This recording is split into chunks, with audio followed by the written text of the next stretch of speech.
Welcome to the Weekly Square with me, Nat. This is your show where we bring you some of the top headlines from the African continent. We keep up with what's happening in the great continent of Africa so that you don't have to. The date of recording today is the 6th of April. So let's get into it. So we'll start off with Rwanda. So now this is something we don't hear often from our African leaders. Rwandan President Paul Kagame, during a recent joint press conference with the Kenyan President William Ruto, expressed his willingness to resign as president and not seek re-election. Kagame stated that his party was currently engaged in discussions regarding a succession plan. He is looking forward to perhaps becoming a journalist in the future. So that is definitely something to watch. We've got some clips for you from Joy TV. Let's listen in. The party, that it is an inevitability that we have to find, first of all, grow leaders, and not for me to decide who is going to be the next leader after me. I think that also is not necessarily correct. But to create an environment, circumstances that will give rise to people who can lead, irrespective of whether I like them or not. Because I think you brought it up referring to democracy. You're talking about governance. You're talking about good governance. In good governance, I don't think you want everyone exiting to be the one to decide who comes after them. So let's put that aside. But life has to go on. So we have to live our lives and deal with these challenges. So I'm sure one day I may join journalism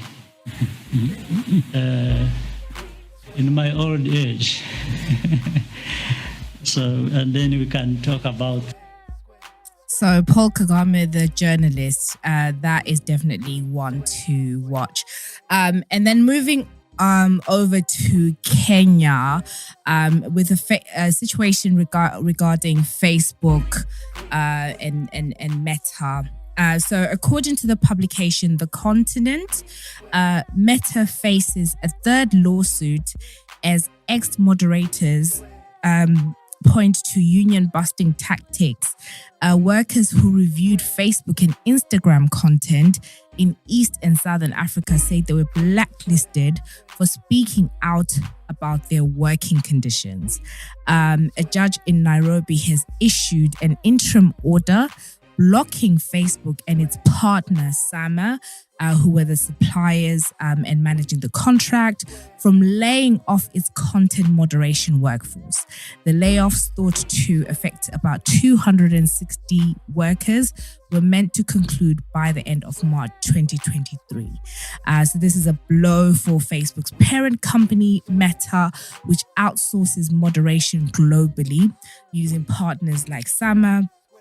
And doing that actually gives a distance if anything goes wrong, as it did in Kenya. Meta argues that it could not be sued in Kenya because it did not directly employ the workers, but a Kenyan court has disagreed, and the case is still to be heard. So Sama, that's the company that Meta had contracted to manage this contract, responded by shutting down its content review arm in January. And in a court application on the 17th of March, those in line for layoffs argued that their contracts were unlawfully terminated as they were not issued a 30-day termination notice required by Kenyan law, and that their severance pay was linked to signing of non-disclosure agreements, which obviously would have an impact with them speaking out about the working conditions. So this is definitely something to watch out for, and sort of interesting to see that it's coming from Kenya. And if we'll see other issues cropping up around the world regarding moderation and the like. And then staying in Kenya, so according to Reuters, Kenyan opposition leader Raila Odinga said on Sunday he was suspending anti-government protests and was ready for talks after an appeal from President William Ruto. Although he did warn that the demonstrations could restart in days. In recent weeks, thousands have joined 3 marches against high living costs and alleged fraud in last year's vote. You will remember that there was a Kenyan presidential election where President William Ruto became president, but that was highly contested by Raila Odinga. So President William Ruto asked Odinga to call off the protest that he said had resulted in 3 deaths and injured more than 400 people, including at least 60 security officers. So let's just play a clip from BBC News where Raila Odinga sets out his calls for protests. So let's just play that clip. Our constitution under Article 1 says that the power in the Republic of Kenya, sovereignty that is in the hand of the people of Kenya. They can either exercise it directly or through their elected leaders. So we were actually invoking that article in our constitution, read together with Article 37 of our constitution, which gives our people the right to picket, right to present petitions, right to demonstrate, so long as it is peaceful. But there are those who will look at the pictures of protesters holding stones, hurling them in the direction of the police and even at some citizens. And then they'll say the Constitution provides for people who are peaceful and unarmed. Would you not say that you're stretching the meaning of peaceful demonstrations if we do see protesters carrying stones? There's what is called offensive violence, and there's what is called defensive violence. The two are not the same. The police went and basically sealed the residences. People could not come out. They are throwing tear gas at the people within their compounds. So people therefore now came out to defend themselves. They wanted to get out.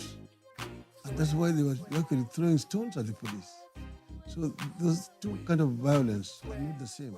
Do you see a situation where Raila Odinga and President William Ruto sit down at a table to talk this out instead of the chaos you're seeing on the street?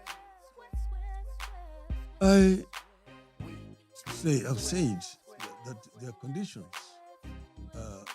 which must be fulfilled before we can have any meaningful discussions. Mr. Ruto must first respect multi-party democracy. Secondly, he must agree that the server will be opened so that we can examine what is in the server. Okay? Thirdly, he must stop the reconstitution, the electoral commission, before we can sit down and talk. And of course, finally, he must agree to address jointly with us the issue of the cost of living of our people. So that is Raila Odinga setting out his point of view.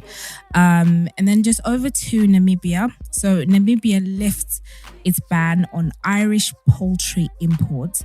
So Namibia has lifted a ban on importation and in-transit movement of live birds and poultry products from Ireland.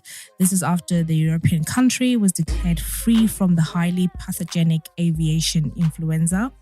The Southern African country, Namibia, imposed the ban on several European nations in November last year, following an outbreak of the aviation flu. So lifting the ban will allow importation and in-transit movement of live poultry, birds, raw poultry products, live ostriches, raw ostrich products from Ireland. And this was announced by Namibia's Chief Veterinary Officer, Dr. Albertina Shilongo. So this will have a huge impact on the poultry industry in Namibia. And then over to a situation impacting Guinea. So a Swiss appeals court has upheld a guilty verdict against the mining magnate Benny Steinmetz, who was sentenced 2 years ago on corruption charges for payments to obtain permits in Guinea. The West African country has the world's richest untapped deposits of iron. Mr. Steinmetz and 2 others were found guilty of paying or arranging the payment of more than 8 million, which is approximately 6.4 million if you're in the United Kingdom, worth of bribes to a wife of the former Guinea President Lansana Conte between 2006 and 2010. All 3 defendants denied the charges. The judges at the appeals court sentenced them to 3 years in prison. Mr. Steinmetz's conviction for forgery was overturned. He said he would appeal the corruption verdict in Switzerland's highest court. So that's a very interesting one, considering a lot of the conversation that's happening in the content around minerals, around gold, precious minerals, what's happening with that. But also, there's different parts of the supply chain. So we're sort of seeing where we have, the big moguls who are paying off people and all that sort of stuff. So it'd be interesting if the conversation starts to shift that way, as it is in Guinea. And then over to Liberia. Political parties in Liberia on Tuesday gone, signed a peace accord to prevent violence ahead of October's presidential and legislative elections. President George Weah said the accord signed by 26 political parties shows the country's commitment to national stability during the polls. He went on to say, history has taught us that the risk of post-conflict countries to regress to war is extremely high. By any account, therefore, Liberia is a post-conflict success story. So this is very interesting. One to keep in mind ahead of Liberia's October elections, to see if indeed these peace pacts and being intentional about holding peaceful elections during and after elections is actually quite fruitful. So definitely one to pin and come back to. And then over to Zimbabwe. As reported by Shingai Nyoka for BBC News in Harare, a court in Zimbabwe has fined the spokeswoman for the main opposition party, CCC, $500 after convicting her of spreading false information on Twitter. Vadai Mahere is a prominent lawyer and member of CCC, which is challenging ZANU-PF in this year's elections. She was arrested 2 years ago after posting a video in which people said a police officer had fatally struck a baby with a baton, and there were suggestions that the baby had died, when in fact the baby was alive and not injured.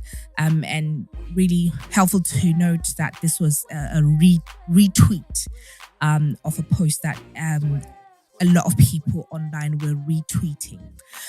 So Vadai Mahere's and there's clips of Vadai Mahere's family in court, obviously distraught about what's happening.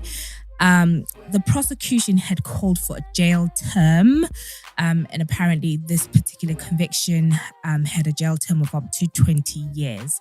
The magistrate has decided to fine her instead, the $500, as we mentioned at the top of this piece. The magistrate said Miss Mahere had undermined the authority of the police and should have verified the information. The case is quite controversial, as the law under which she was convicted does not exist.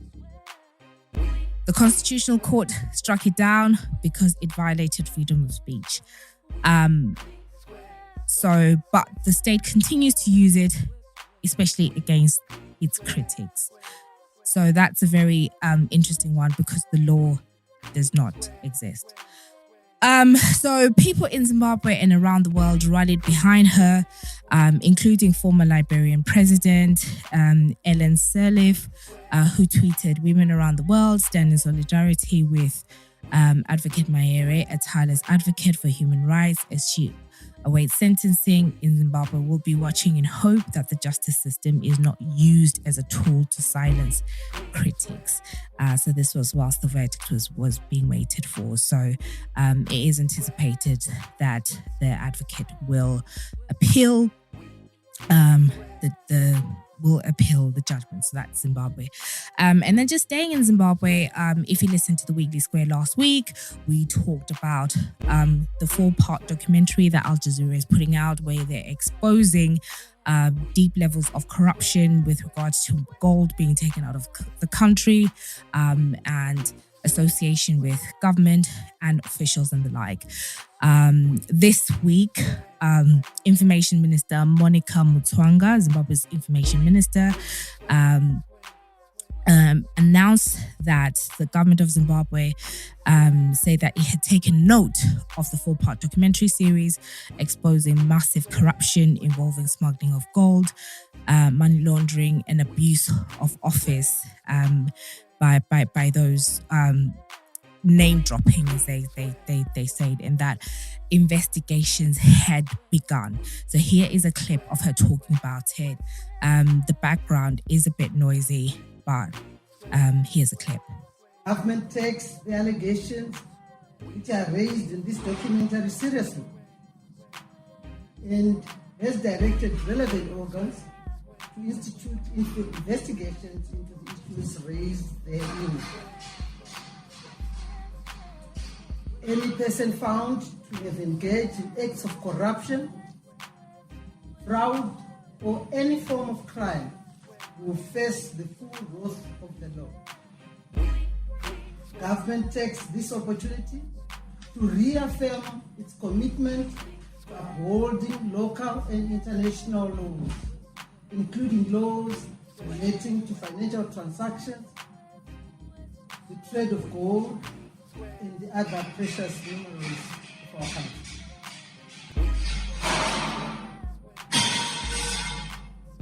Boastful behavior and name dropping by some personalities featured in the documentary, seeking personal gain and glory, should never be taken as an enunciation of government policy.